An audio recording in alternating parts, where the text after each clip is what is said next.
জানুৱাৰী মাহৰ পৰা অৰুণোদয় পৰিয়ালে যেতিয়া গেছ কিনিব গেছৰ সাবসিডিও আমি 250 টকা আপোনালোকৰ বেংক একাউণ্টত সোমাই দিম তাৰ মানে আমি কত ৰখি নাযাও আগবাঢ়ি গৈ থাকো তেনেকে আজি আমি আপোনালোকক 10,000 দিলো 25,000ৰ প্ল্যানিং আমি আৰম্ভ কৰিয়ে দিলো যে কেনেকে আমি 25,000 টকা আগলৈকে গৈ আমি আপোনালোকক দিব পাৰো আমাৰ লক্ষ্য কি আমাৰ লক্ষ্য হল মহিলাসকলে যাতে ঘৰখন চলাবলৈ বহুত বেছি কষ্ট কৰিবলগীয়া নহয় আজি আমি মোদী ডাঙৰীয়াই আমাক বিনামূলীয়াকৈ চাউল দিয়ে কিমান আমাৰ কষ্ট কমি যায় যোনে মূল্য বুজি নাপায় তাক বুজাই লাভ নাই কিন্তু অসমত 67 লাখ পৰিয়ালে 67 লাখ পৰিয়ালে প্ৰত্যেক মাহত ৰেশনৰ দোকানত গৈ ষ্টাম্প লগাই পেলাই চাউল লৈ আহে আৰু তাৰ পৰা আমি বুজি পাওঁ যে সেইখিনি চাউলে পৰিয়ালটোক কিমান সহায় কৰে 10 তাৰিখৰ দিনটোৰ কাৰণে ৰখি থাকে যে মোৰ অৰুণোদয় এই মাহত সোমাল নে নাই সোমোৱা এতিয়া আমি নৱেম্বৰ মাহৰ পৰা আপোনালোকক দালি নিমখ আৰু চেনিও আমি কম দামত দিয়া আৰম্ভ কৰিম কংগ্ৰেছে কৈছে যে আমি বোলে কিবা হিতাধিকাৰী নিৰ্বাচন কৰিছো ঠিক আছে আমি যদি হিতাধিকাৰীয়ে কৰিছো কংগ্ৰেছৰ মানুহবিলাকে কিয় অৰুণোদয় এপ্লাই কৰে কংগ্ৰেছৰ মানুহবিলাকে কিয় মাহত বিনামূলীয়া চাউল লয় তাৰ জবাবটো দিয়ক কংগ্ৰেছৰ মানুহবিলাকে কিয় অৰুণোদয় লৈ আছে কংগ্ৰেছৰ মানুহবিলাকে কিয় বিনামূলীয়া চাউল লৈ আছে আৰু এই কংগ্ৰেছৰ মানুহবিলাকে দালি নিমখ চেনি কিনিবৰ কাৰণে লাইনত থিয় হ'ব নিশ্চিত হৈ থাকক এজনে ক'লে যে মিঠাতেল দিব নালাগে তেতিয়া মই ক'লো সৰুতেতো মোৰ জ্বৰ হলে মায়েতো মিঠাতেল গৰম কৰিয়ে ভৰি তলত মালিচ কৰিছিলে কৰে নে নাই আপোনালোকে কৰে নে নাই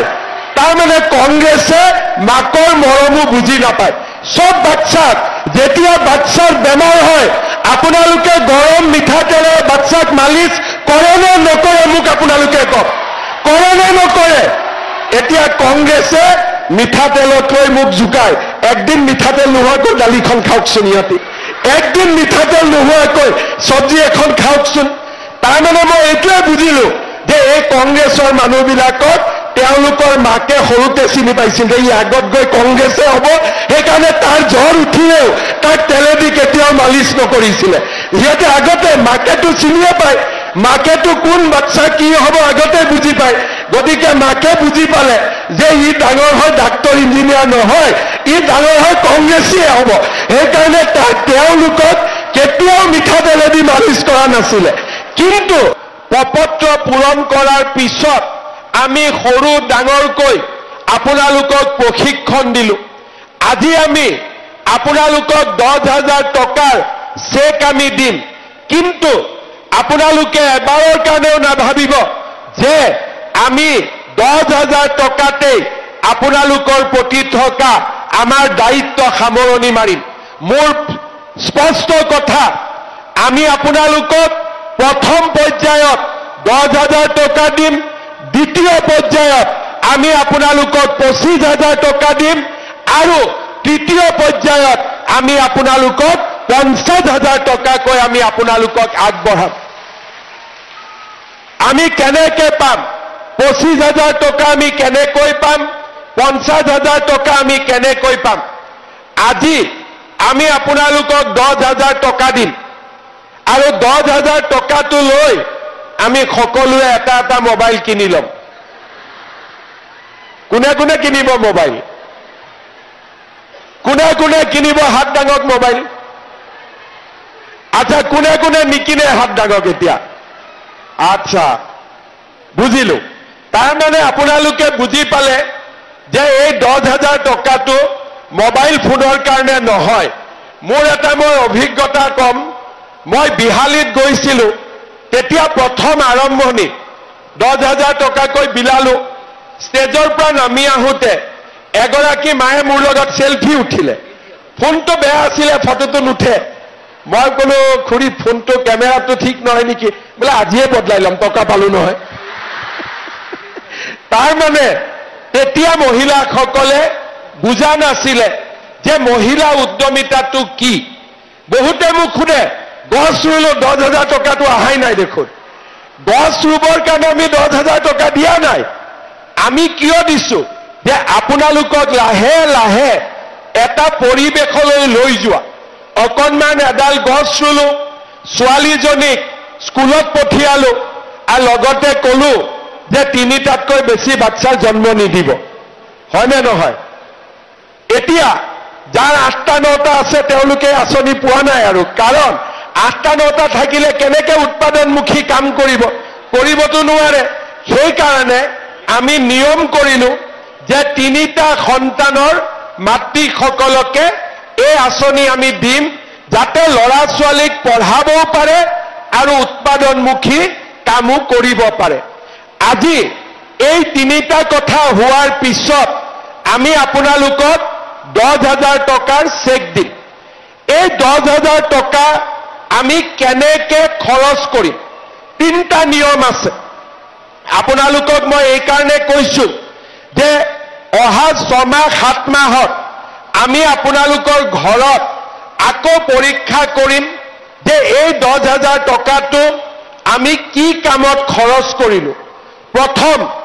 আমাৰ এটা গ্ৰুপ আছে 10,000 টকাটো আমি যদি গ্ৰুপত জমা দিওঁ আমাৰ 1 লাখ টকা হ'ব আৰু 1 লাখ টকাটো যদি বেংকে দেখা পায় আমাক আৰু 1 লাখ টকা লোন দিব তাৰ মানে আমি গ্ৰুপত টকাটো যদিও চেক আমি মহিলাৰ নামত দিম কিন্তু মহিলাসকলে ইচ্ছা কৰিলে 10,000 টকাটো আমি আমাৰ গ্ৰুপত জমা দিব পাৰো আৰু গ্ৰুপৰ আমি ব্যৱসায় আগবঢ়াই লৈ যাব পাৰো এইটো হল 1 নম্বৰ কিছুমানে ক'ব যে নহয় আমাৰ গ্ৰুপৰ বহি বেলেগ গ্ৰুপৰ একাউণ্ট বেলেগ গতিকে এই টকাটো আমি গ্ৰুপত নিদিও ভাল কথা আমি যদি গ্ৰুপত নিদিও টকাটো দি আমি কি কৰিম যিকোনো এটা ব্যৱসায় আমি আৰম্ভ কৰিম ছাগলী হওক কুকুৰা হওক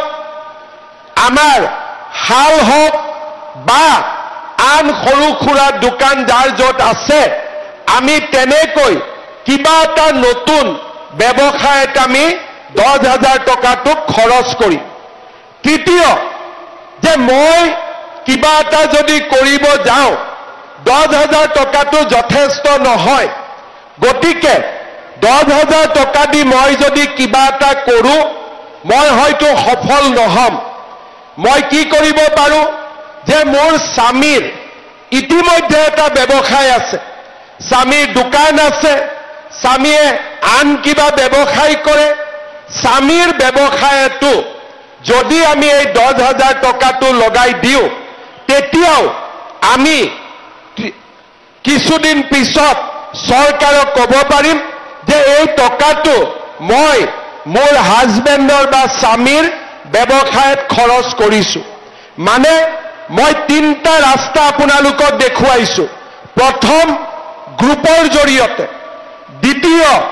নিজে আৰু তৃতীয় হল মোৰ স্বামীৰ ব্যৱসায়ত এই 10,000 টকাটো আমি খৰচ কৰিলো কাৰণ আমি বিশ্বাস কৰো যে এখন ঘৰ স্বামী আৰু স্ত্ৰীৰ সহযোগতহে এখন ঘৰ আগবাঢ়ি যাব পাৰে শ্ৰদ্ধাৰ আই মাতৃসকল এই 10,000 টকাৰ ভাল খৰচ হোৱাৰ লগে লগে 1 নম্বৰ 2 নম্বৰ 3 নম্বৰ যিটো ৰাস্তা দিয়ে যাওক কিয় এই কামখিনি আপোনালোকে কৰাৰ পিছত চৰকাৰে অহা বছৰ আপোনালোকক 25,000 টকাৰ ব্যৱস্থা কৰি দিব তাৰ পিছত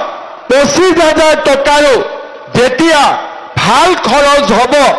আমি আপোনালোকক 50,000 টকালৈকে আমি আপোনালোকক আগবঢ়াই লৈ যাম এইটোৱে হৈছে আমাৰ কথা খালি এটাই মাত্ৰ আমাৰ চৰ্ত আছে সৰু চৰ্ত যে আজি আমাৰ সন্তান 3টা দ্বিতীয় ইনষ্টলমেন্ট লোৱাৰ আগতে 4টা হৈ গ'ল তেতিয়াহ'লে আমি সেই মহিলাক আমি টকা নিদিওঁ, কাৰণ আমি বিচাৰো যে মহিলাজনীয়ে বাচ্চাৰ যত্ন লওক। এইবিলাক কামত ঘূৰি ফুৰিলে বাচ্চাৰ পঢ়া শুনা ক্ষতিগ্ৰস্ত হ'ব, আৰু সেইকাৰণে আমি বিচাৰিম যে আমাৰ লাখপতি বাইদেউ যিসকলে হ'ব খুজিছে 3টা সন্তানতে আপোনালোক আবদ্ধ হৈ থাকক। মানুহে 2টা বুলি কয়, কিন্তু আমি সংখ্যাটো কমি আহি আছো কাৰণে মই 3টা কৈ দিছো, হয়নে নহয়? আমাৰ নগাঁৱততো আমি বেছিকৈ গম পাওঁ যে আমি লাহে লাহে কমি নোহোৱাই হৈ যাব ওলাইছো। সেইকাৰণে আমাক কৰবাত নহয় কৰবাত 2টাৰ জেগাত আমি 3টা যাব লাগিব। গতিকে 3টালৈকে আপত্তি নাই, কিন্তু 4টা হলে 2টা কাম আমি একেলগে চলাব নোৱাৰো। কাৰণ ল'ৰা ছোৱালীক যদি এই পৃথিৱীলৈ আমি আনো, পঢ়া শুনা কৰোৱাটো মাতৃ সমাজৰ এটা ডাঙৰ দায়িত্ব। শ্ৰদ্ধাৰ আই মাতৃসকল, আমি যিবিলাক কথা দিছিলো ইলেকশ্যনৰ সময়ত, আমি সব কথা ৰাখিছো। এটা কথা নাই যি কথা আমি ৰখা নাই। আজি যেতিয়া ইলেকশ্যন হৈছিলে, অৰুণোদয় আঁচনি যেতিয়া আমি আৰম্ভ কৰিছিলো, তেতিয়া কংগ্ৰেছে কৈছিলে যে নহয়, এইবিলাক আঁচনি ইলেকশ্যনৰ পিছত বন্ধ হৈ যাব। বন্ধটো নহলে 830 টকা 1000 হল, 1000 1250 টকা হল। এতিয়া আমি ঠিক কৰিছো জানুৱাৰী মাহৰ পৰা অৰুণোদয় পৰিয়ালে যেতিয়া গেছ কিনিব, গেছৰ সাবসিডিও আমি 250 টকা আপোনালোকৰ বেংক একাউণ্টত সোমাই দিম। তাৰ মানে আমি কতো ৰখি নাযাওঁ, আগবাঢ়ি গৈ থাকো। তেনেকে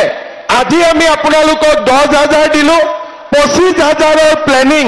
আমি আৰম্ভ কৰিয়ে দিলো যে কেনেকে আমি 25,000 টকা আগলৈকে গৈ আমি আপোনালোকক দিব পাৰো। আমাৰ লক্ষ্য কি?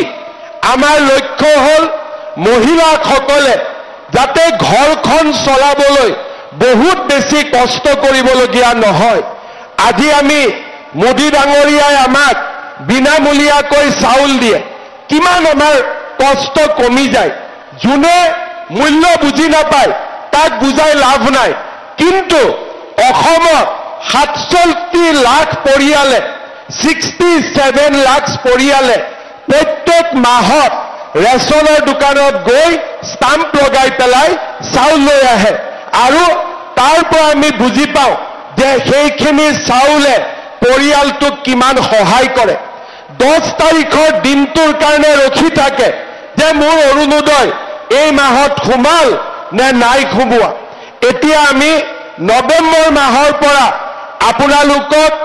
দালি, নিমখ আৰু চেনিও আমি কম দামত দিয়া আৰম্ভ কৰিম। কংগ্ৰেছে কৈছে যে আমি বোলে কিবা হিতাধিকাৰী নিৰ্বাচন কৰিছো। ঠিক আছে, আমি যদি হিতাধিকাৰীয়ে কৰিছো, কংগ্ৰেছৰ মানুহবিলাকে কিয় অৰুণোদয় এপ্লাই কৰে? কংগ্ৰেছৰ মানুহবিলাকে কিয় মাহত বিনামূলীয়া চাউল লয়? তাৰ জবাবটো দিয়ক। কংগ্ৰেছৰ মানুহবিলাকে কিয় অৰুণোদয় লৈ আছে? কংগ্ৰেছৰ মানুহবিলাকে কিয় বিনামূলীয়া চাউল লৈ আছে? আৰু এই কংগ্ৰেছৰ মানুহবিলাকে দালি, নিমখ, চেনি কিনিবৰ কাৰণে লাইনত থিয় হ'ব, নিশ্চিত হৈ থাকক। এজনে ক'লে যে মিঠাতেল দিব নালাগে। তেতিয়া মই ক'লো, সৰুতেতো মোৰ জ্বৰ হলে মায়েতো মিঠাতেল গৰম কৰিয়ে ভৰি তলত মালিচ কৰিছিলে। কৰে নে নাই? আপোনালোকে কৰে নে নাই? তাৰমানে কংগ্ৰেছে মাকৰ মৰমো বুজি নাপায়। সব বাচ্চাক যেতিয়া বাচ্চাৰ বেমাৰ হয়, আপোনালোকে গৰম মিঠাতেলে বাচ্চাক মালিচ কৰে নে নকৰে? মোক আপোনালোকে কওক, কৰে নে নকৰে? এতিয়া কংগ্ৰেছে মিঠাতেলতকৈ মোক জোকায়। একদিন মিঠাতেল নোহোৱাকৈ দালিখন খাওকচোন, ইহঁতি একদিন মিঠাতেল নোহোৱাকৈ চব্জি এখন খাওকচোন।